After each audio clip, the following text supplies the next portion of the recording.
Hoje nós estamos começando uma série de ministrações que se chama Chamados para Fora. Essa série de ministrações nós nos inspiramos em uma série que o pastor Eibe tem. E falou tanto aos nossos corações que nós pegamos algumas coisas, adaptamos, nós estamos passando, porque ela vai falar muito aos nossos corações ao longo desse mês.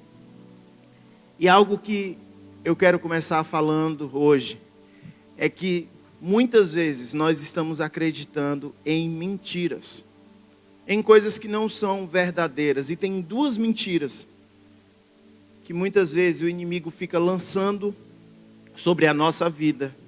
E nós até ficamos achando que é verdade. Mas eu quero falar para você, isso não é verdade. Isso é uma mentira. Olha para a pessoa que está do seu lado.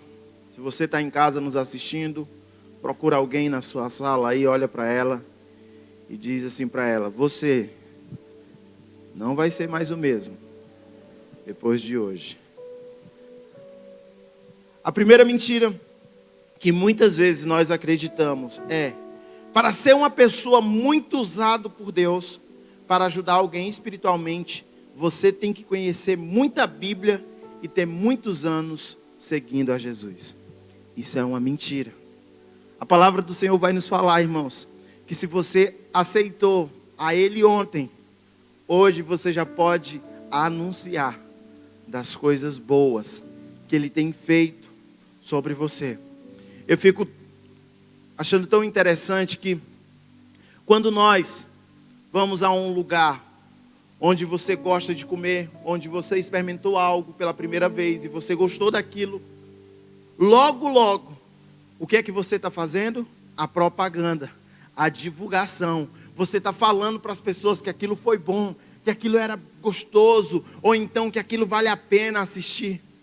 Da mesma forma, é quando nós entregamos a nossa vida a Jesus. Você entregou a vida a Ele, e não precisa você ter toda a teologia, ou conhecer toda a Bíblia. Você aceitou Ele hoje. Você já pode começar a falar do amor dele, daquilo que ele fez com você. Porque se você aceitou, é porque você foi tocado. É porque de alguma maneira, você não é mais a mesma pessoa. Ele mudou algo em você. E a palavra do Senhor fala que nós somos a luz do mundo. Olha o que a palavra fala lá em Mateus 5,14. Vós sois a luz do que, irmãos? Do mundo. Então, mesmo que nós apagássemos todas as luzes daqui do salão, todos os refletores, apagássemos tudo, e ficasse só aquele breu, aquela escuridão, e você pegasse apenas um palitinho de fósforo, riscasse, o que ia acontecer se você estivesse nessa ponta e outra pessoa estivesse na outra? Logo, nós iríamos identificar você por causa do quê? Da luz. Não importa se é pequena ou se é grande, não importa se é uma pequena luz acesa, ou se é um grande refletor, aonde a luz brilha, no meio da escuridão, vai clarear. Então essa é uma promessa de Deus para nós, que nós somos luz. Jesus, irmãos, Ele é a luz que mora em você, por isso que nós somos essa luz. Agora, como fazer então essa luz brilhar? Pergunte assim: como eu vou fazer essa luz brilhar? Primeira coisa, nós precisamos ter Ele no nosso coração, Jesus no nosso coração. Porque se eu tiver Ele de fato no meu coração, eu vou entender que eu já tenho essa luz e que eu posso então deixar com que essa luz brilhe. A segunda coisa é entendendo a realidade da eternidade. Irmãos, quando eu entendo a realidade da eternidade, e eu entendo que tem dois caminhos, um que é para a morte eterna e outro que é para a vida eterna, eu passo a compreender e eu começo a deixar com que essa luz brilhe. Eu começo a deixar que essa luz que está dentro de mim comece a brilhar, porque todos nós queremos que todas as pessoas que nós conhecemos possam viver eternamente com o nosso Pai. E olha o que a palavra de Deus fala lá em 1 João 5,11. E o testemunho é este, que Deus nos deu a vida eterna. E esta vida está onde, irmãos? No seu Filho. Essa vida está no seu Filho. Aquele que tem o Filho tem a vida. Aquele que não tem o Filho, não tem a vida. Se nós temos o Filho, nós temos a vida. Se você tem o Filho, você já tem a vida eterna. E outra coisa que nós precisamos fazer para deixar a nossa luz brilhar é amar as pessoas, amar um ao outro, amar aquelas pessoas que estão ao nosso lado, amar todas as pessoas que nós conhecemos. É fácil ou é difícil? É difícil.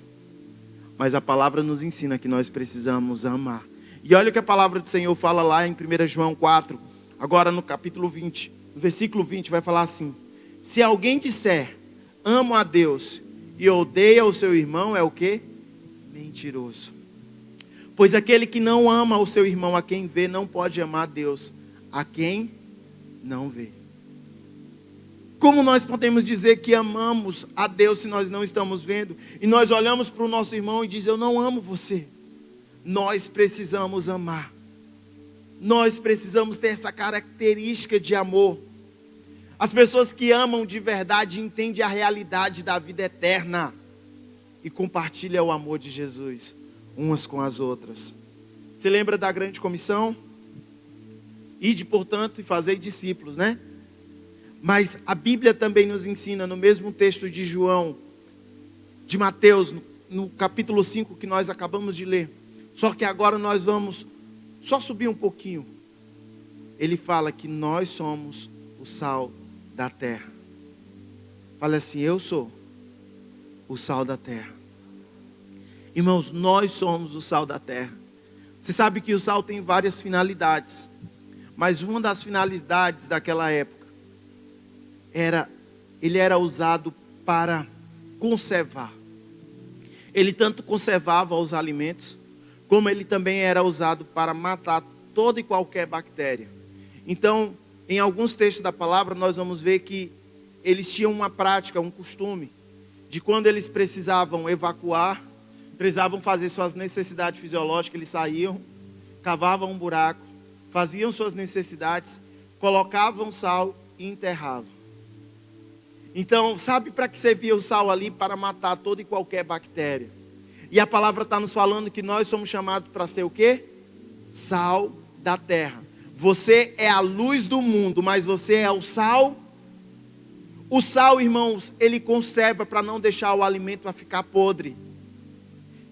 O sal tira toda a podridão, aquela coisa podre que foi evacuada, ele serve para matar a bactéria. Então sabe o que é que isso significa? Mesmo que você chegue perto de alguém que está com a vida toda estragada, você vai lá para matar toda aquela podridão e conservar aquela pessoa em vida. Porque essa é a nossa função, de ser o sal dessa terra. E olha agora a outra mentira, a segunda mentira, que muitas pessoas têm caído nisso. O que é que fala? Para trabalhar para Jesus do jeito que Deus realmente quer, você tem que ser um pastor ou um missionário financiado pela igreja em tempo integral.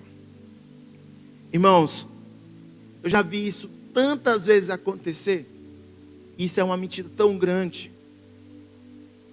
Porque na verdade, todos nós já fomos chamados para trabalhar para o Senhor em tempo integral. Todos nós somos chamados pelo Senhor para trabalhar em tempo integral. Não importa se você é um ministro do púlpito, ou se você é um ministro do mercado que está trabalhando no dia a dia, ou se você é uma pessoa bivocacionada, Deus chama você para ser esse ministro que está servindo ao Senhor em tempo integral. Ou será que você só serve a Deus no sábado e no domingo? Ou na segunda-feira? Não, eu só sirvo a Deus no dia que eu vou ao culto, na célula. Eu só sirvo a Deus nesses dias. Depois disso eu sou apenas um funcionário. Irmãos, isso é uma mentalidade errada. Porque todos nós já somos tempo integral. Todos nós já servimos ao nosso Deus em tempo integral, naquilo que nós fazemos. Então se você vai trabalhar, a Bíblia está nos ensinando que eu tenho que ir para o meu trabalho, sabendo que eu vou trabalhar. Mas que na verdade eu estou lá servindo ao meu Deus em tempo integral. Essa palavra Ministério na Bíblia significa servo. Ou seja, todos nós fomos chamados para ser servos, aonde nós estivermos. Amém? Agora, qual é o coração de uma nação? E eu quero falar 6 pontos com você. Nós falamos sobre a grande comissão, que a Bíblia nos fala lá em Mateus 28. Ide, portanto, e fazei o quê? Discípulos. De quê, irmãos? De todas as nações. Sabe qual é o grande problema? Muitas pessoas estão fazendo convertidos em vez de discípulos. Muitas igrejas estão fazendo pessoas convertidas em vez de tornar pessoas que são verdadeiros discípulos. Agora, como nós fazemos discípulos, irmãos? Começa com um a um. Começa discipulando um. Começa discipulando uma família. Começa discipulando e você vai tomando posse do quê? Daquela nação. Você vai dizendo: Senhor, eu estou tomando posse. A palavra lá em Salmos 2:8 vai falar assim: pede-me que eu te darei as nações por herança. Isso aqui é um diálogo do pai para o filho. E hoje nós precisamos entender que a Bíblia fala que se eu aceito Jesus, eu sou co-herdeiro com Ele, eu sou filho de Deus também. E eu posso reivindicar, eu posso revogar, eu posso pedir: Pai, me dá as nações por herança. Eu lembro que há 9 anos atrás, quando eu casei com a Yane, eu fui tirar a lua de mel, nós tivemos um tempo de lua de mel. Irmãos, eu tirei 25 dias de lua de mel. Eu ostentei mesmo. Eu tirei 25 dias de lua de mel. Só que nós também não tínhamos tanto dinheiro para ficar viajando, assim, para ir para outros estados. Mas nós decidimos então fazer um tour pelo Ceará. E eu disse: nós vamos conhecer de uma ponta a outra. Agora, 25 dias é tempo demais, não é, gente? O que acontece? Chegou um tempo que eu olhei para a Yane e eu disse assim: amor, eu estou me sentindo desviado. Está com 25 dias que eu não vou ao culto, está com 25 dias que eu não vou à igreja. E eu estava em Camusim. E eu olhei para ela e disse assim: eu preciso procurar uma igreja para mim ir para o culto hoje. Era um domingo à noite, eu disse assim: com certeza vai ter culto hoje. Irmãos, então começamos a rodar naquela cidade. E você acredita que eu não achei nenhuma igreja evangélica, cristã? Não achei, só achei igreja católica. Também cristã, mas eu disse: não vou para a igreja católica não, Senhor. Quando eu cheguei no hotel, eu disse assim: eu vou procurar a recepcionista aqui do hotel. A Yane tinha ido para o quarto. Eu olhei para ela e disse assim: ô moça, aonde tem igreja nessa cidade? Ela disse: ah, tem a igreja matriz, fica ali na praça, tal, não sei o quê. Eu disse: não, eu quero uma igreja de crente. Ela disse: ah, tem a minha. Eu disse assim: onde é a sua? Ah, a minha Assembleia de Deus, não sei o que, não sei o que. Eu disse: eu vou para ela hoje. Ela olhou assim: sério? Eu disse: sério, me passa o endereço. Ela me passou, eu escrevi no cartão. Cheguei no quarto, morto de feliz. Amor, nós vamos para o culto hoje. Ela disse: é sério? Eu disse: aonde? Eu falei para ela: nós vamos para a Assembleia de Deus, não sei o que, não sei o que. Ela disse assim: eu não tenho saia não. Aí eu disse: não tem problema não. Você trouxe alguma calça? Ela disse: piorou, nós estamos 25 dias de lua de mel. Eu só trouxe short.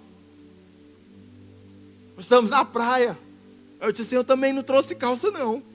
Mas eu disse que é para o culto, eu vou para o culto, eu preciso ir para o culto. Irmãos, e nós fomos para o culto. Chegou perto da hora de ir para o culto, se arrumamos. A Yane com all-star branco, aquela bermudinha aqui, a camisetazinha assim mais cara de praia. Eu também do mesmo estilo. E eu disse assim: vou para o culto. Amor, tem uma estratégia. Quando nós chegarmos no culto, nós não vamos falar com ninguém, só entra. Só entra. Irmão, não teve jeito. Assim que a gente chegou no culto, as pessoas logo, todo mundo reparou na gente, todo mundo de gravata, paletó, A nossa vantagem é porque nós tínhamos levado as nossas Bíblias. Era desse tamanho aqui, cada uma. Desse tamanho aqui. Mas, irmão, não teve jeito. Quando nós chegamos na porta, as pessoas logo nos abortaram. Parecia a polícia dando um baculejo em alguém. Já chegou logo: qual é o seu nome? Da onde você é? E aí nós falamos: não, nós estamos visitando aqui. Nós somos da igreja de Fortaleza. Nós não falamos o nome para depois eles não pensarem em algo mal da gente. E nós estamos só para visitar. Aí lá, tudo bem. Deixou a gente entrar, nós ficamos no canto, sentado. Irmãos, e começou o culto. Começou com os 3 hinos da harpa. Depois 4 corinhos de fogo. Depois chamou as senhoras. Depois chamou os adolescentes, as crianças, as viúvas. Deu oportunidade para todo mundo. Perto de 9h30. A Yane olhou para mim e disse assim: o que é que nós estamos fazendo aqui? Eu disse: fica quieta. Só recebe. Deixa Deus falar com a gente. E aí começou a pregar uma pessoa, perto de 9h30 da noite. Ele foi levar uma palavra. Simples, simples, simples. Mas ele falou algo que falou aos nossos corações e falou ao meu coração. Ele estava falando sobre o dilúvio. Que Noé tinha sido uma pessoa separada, escolhida pelo Senhor. Veio aquela grande tempestade, Deus fez uma aliança com o homem depois daquilo. E Deus deu sim uma identidade, Deus deu sim algo para Noé, para ele povoar e fazer a diferença. E ele falou justamente sobre isso. Que nós precisamos também ser essas pessoas que vão fazer a diferença.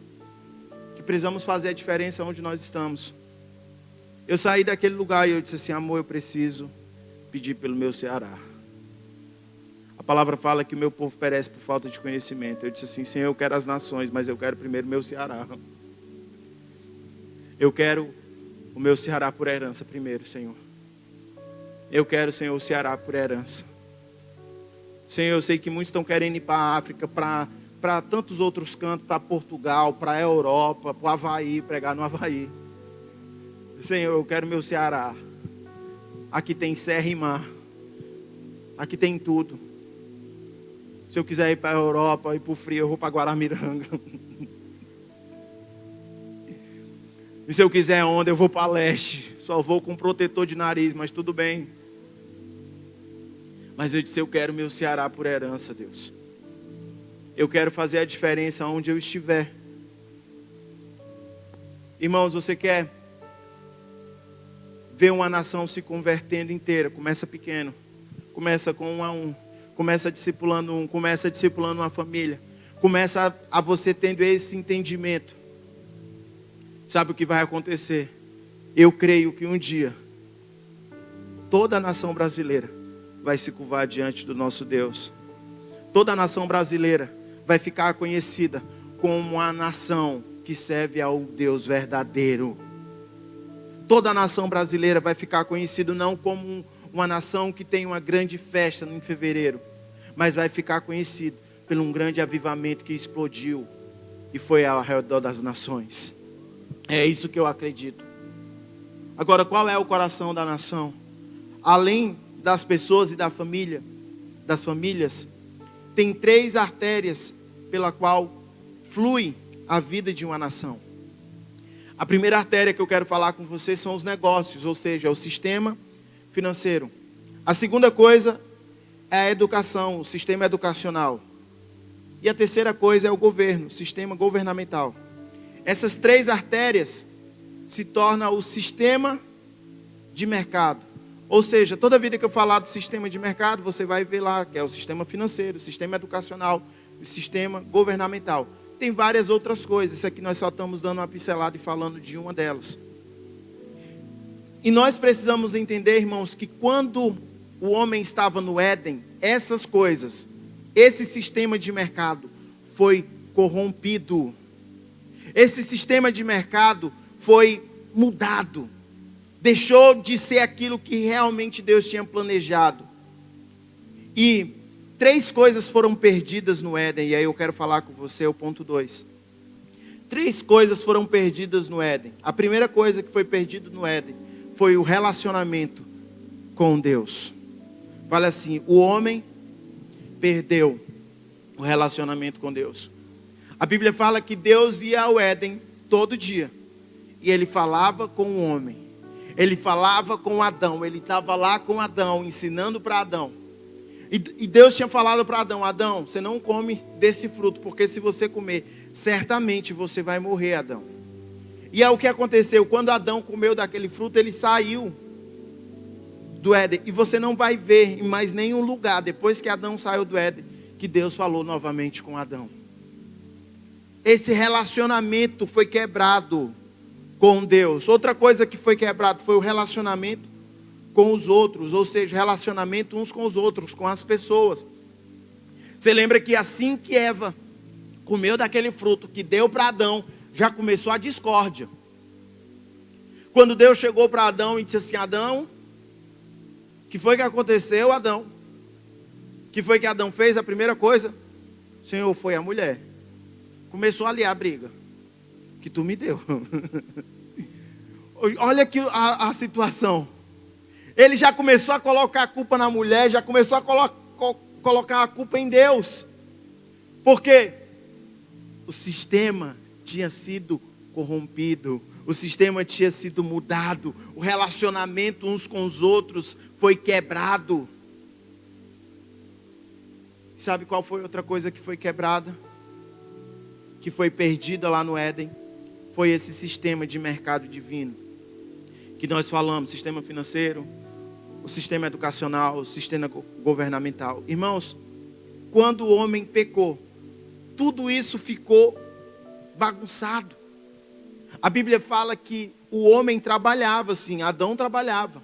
Mas Adão trabalhava e ele regozijava com aquilo que ele estava fazendo. O trabalho é bom. O problema é quando as pessoas estão trabalhando para sobreviver. E não é isso que a Bíblia está nos ensinando. Mas isso veio por causa do quê? Da queda.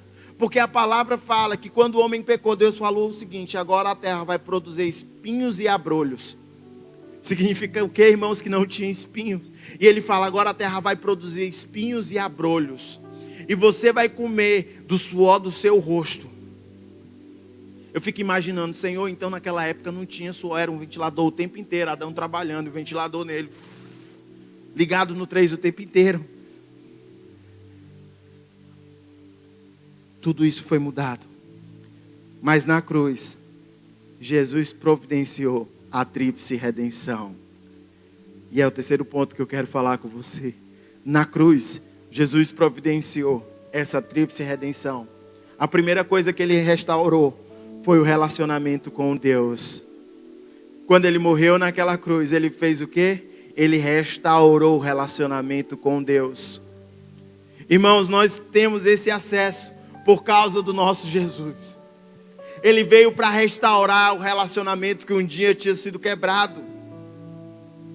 Ele restaurou o relacionamento uns com os outros.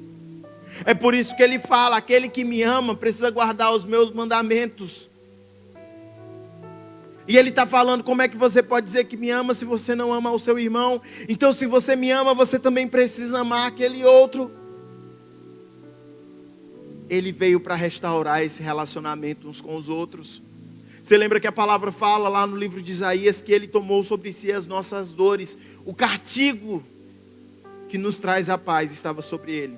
E por causa das pisaduras dele, nós fomos sarados. Por causa do que, irmãos? Das pisaduras dele, nós fomos sarados. Nós fomos sarados. Outra coisa que ele restaurou o sistema de mercado. Irmãos, quando Jesus morreu naquela cruz, ele alinhou todo esse sistema de mercado. Sistema financeiro, sistema educacional, sistema governamental. E aí talvez você está dizendo assim: poxa, pastor, mas o negócio está uma bagunça aqui no Brasil. Ô irmãos, se o seu governo está nessa terra, você está com a mente completamente errada. O nosso governo é do céu. Se a sua dependência financeira está nessa terra, você está com a mentalidade errada. Porque o seu sustento vem do Senhor. Ele é que não tem deixado faltar nada. É Ele que tem nos dado provisão em todas as coisas.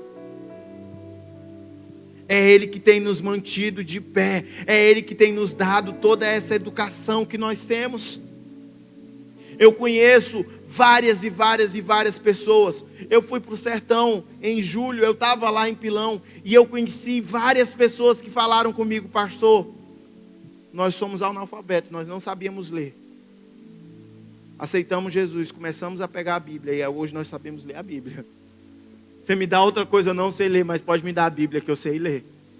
O que é isso? Eu não sei. Eu sei que o nosso Deus opera milagre.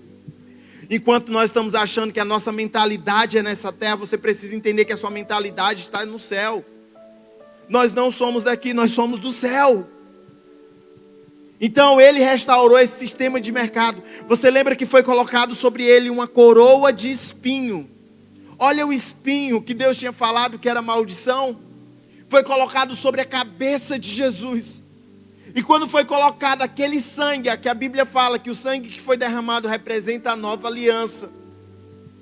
Aquele sangue, aquela coroa, estava representado o governo que Jesus estava restaurando e restabelecendo novamente. Ele estava restaurando o sistema educacional, ele estava restaurando esse sistema financeiro, esse sistema de governo, e alinhando que o nosso governo é o Senhor Jesus. Então, nesse terceiro ponto, na cruz, Jesus providenciou a tríplice redenção. Fale comigo, ele restaurou o relacionamento com Deus. Ele restaurou o relacionamento uns com os outros. E ele restaurou o sistema de mercado. E o quarto ponto que eu quero falar com você hoje, irmãos.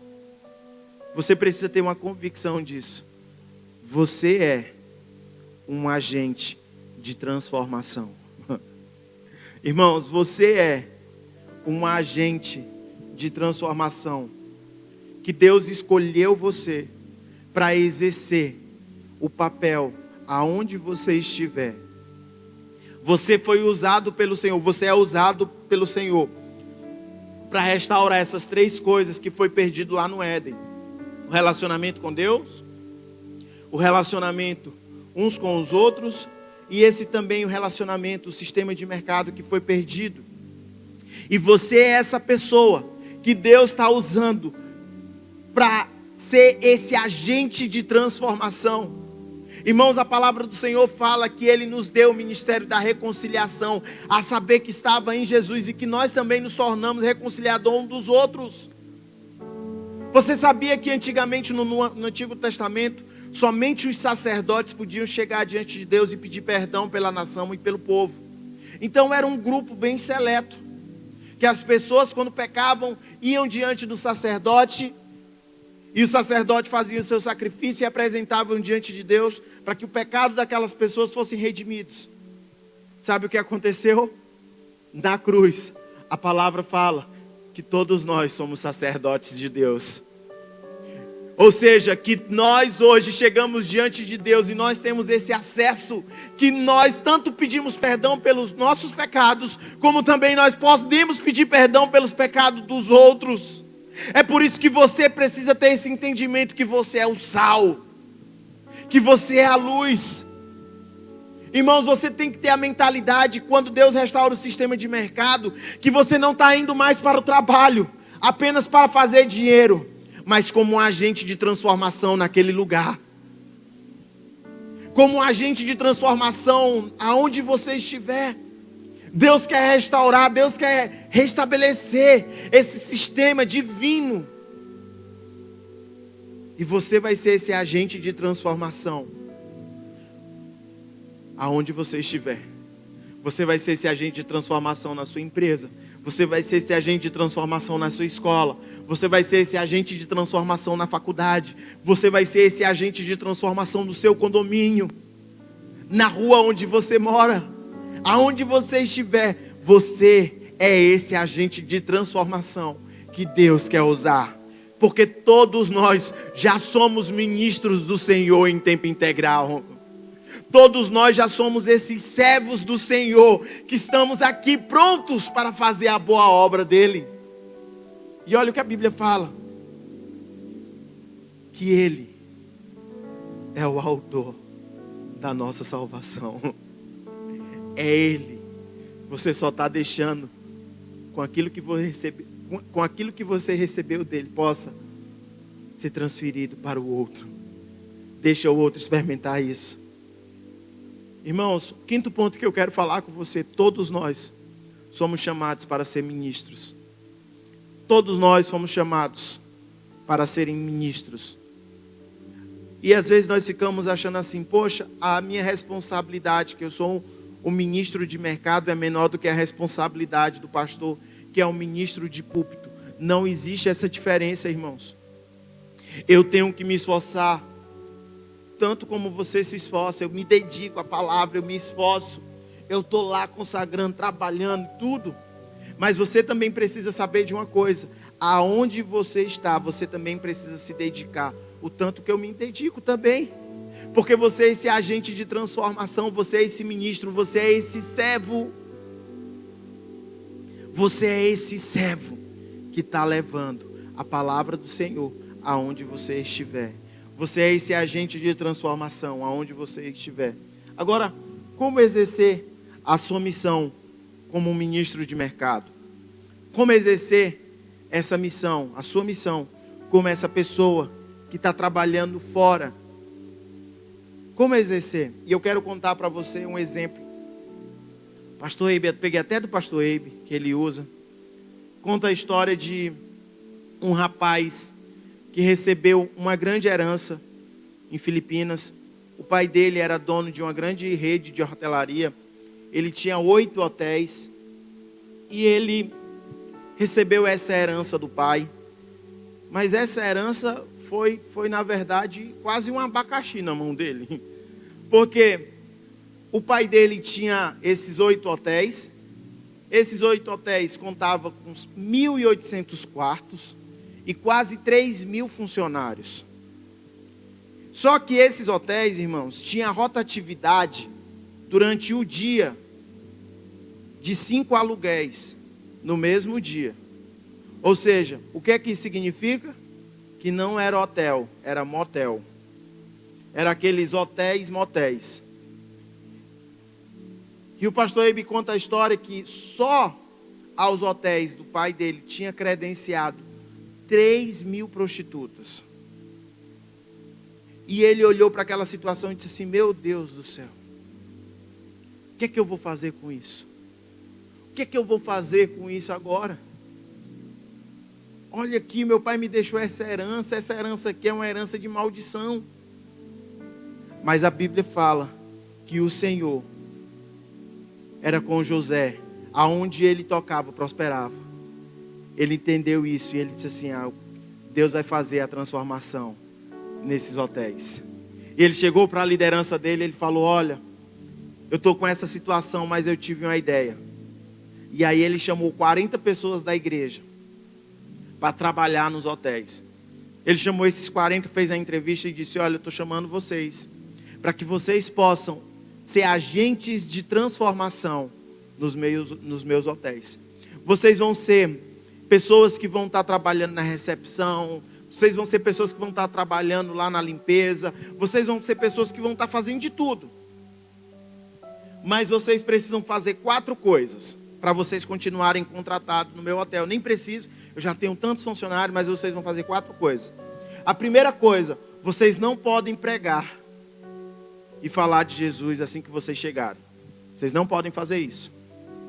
A segunda coisa, vocês precisam chegar no hotel e você começa a declarar transformação sobre aquele hotel.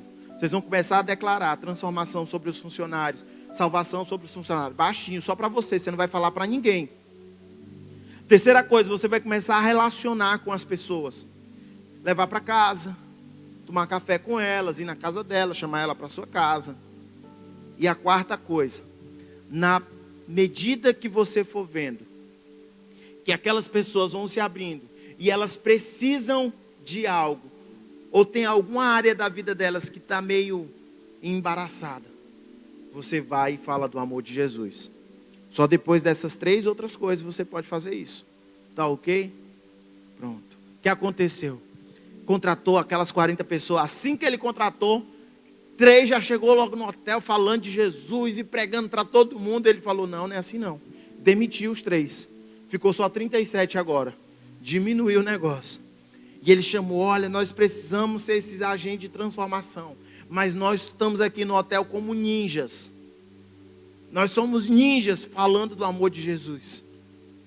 Irmãos, pastor Eibe conta a história que depois de 2 anos e meio, todos os funcionários do hotéis entregaram a vida a Jesus.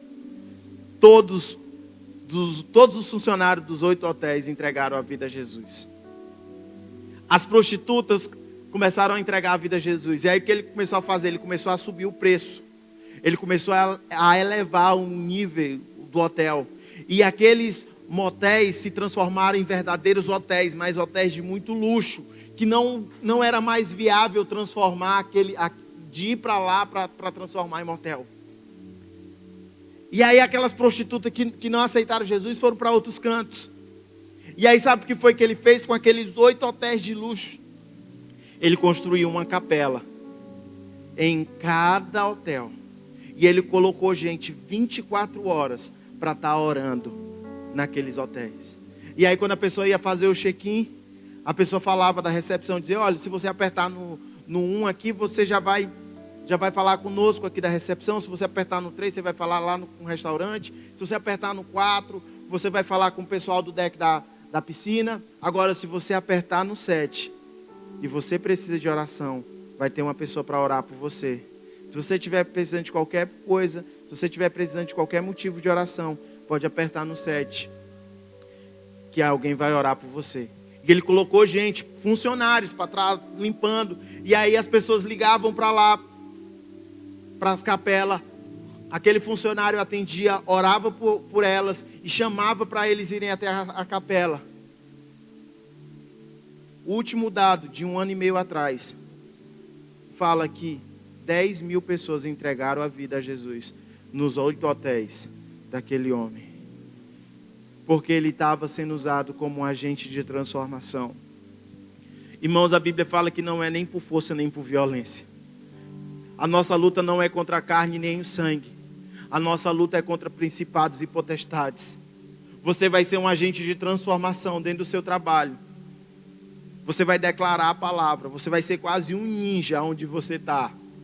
Mas você vai estar lá todo dia chegando, declarando o amor, declarando a transformação, declarando que Jesus vai mudar a sua empresa, declarando que Jesus vai mudar a sua família, declarando que Jesus vai mudar a sua rua. Irmãos, eu não lembro quantas vezes já aconteceu. Quando eu morava perto da casa dos meus pais, quando eu morava com os meus pais ainda, eu não lembro quantas vezes aconteceu isso. De eu chegar na minha casa, muito tarde da noite, e ter alguém na porta da casa dos meus pais, sentado. Eu botava o carro para dentro, e eu falava, o que está fazendo aqui? 1h da manhã, 2h da manhã. E ele chegava, não, nós estávamos só te esperando para a gente conversar. Sabe por quê, irmãos? Eu era um agente de transformação, aonde eu morava.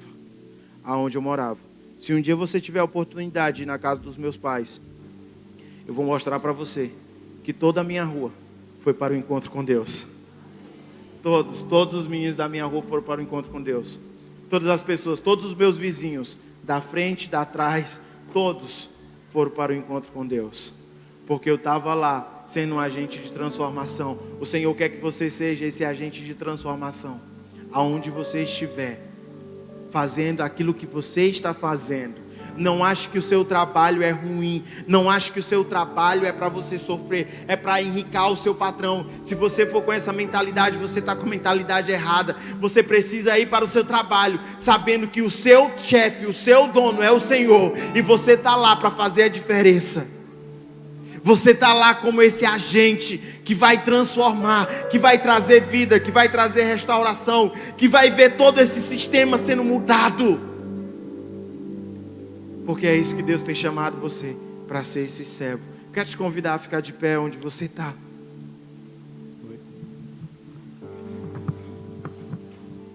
Eu acho que talvez tem pessoas que falem até assim, pastor, mas isso aí já passou para mim. Isso aí já passou meu tempo. Meu tempo já passou.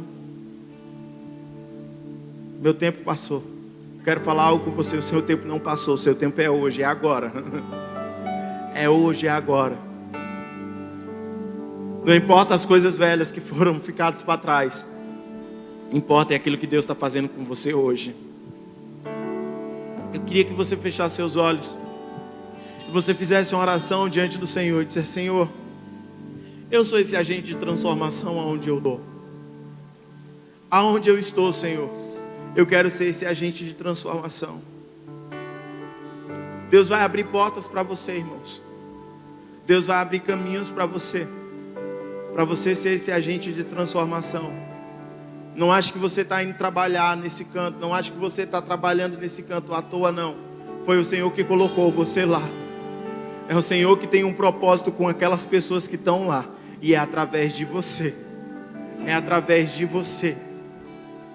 É através de você. Pede-me que eu te darei as nações por herança. O que é que você tem pedido ao Pai? O que é que você tem pedido? Eu sei o que eu tenho pedido, agora o que você tem pedido? Qual a nação que você tem pedido ao Senhor? Qual é o povo que você tem pedido ao Senhor? Começa com o seu trabalho, começa dentro da sua casa, começa com seus familiares, começa com as pessoas da sua rua, começa com as pessoas da faculdade, do colégio, começa com as pessoas do seu condomínio, do seu bloco, do seu hall, começa com essas pessoas. Seja esse agente de transformação. Seja esse agente de transformação.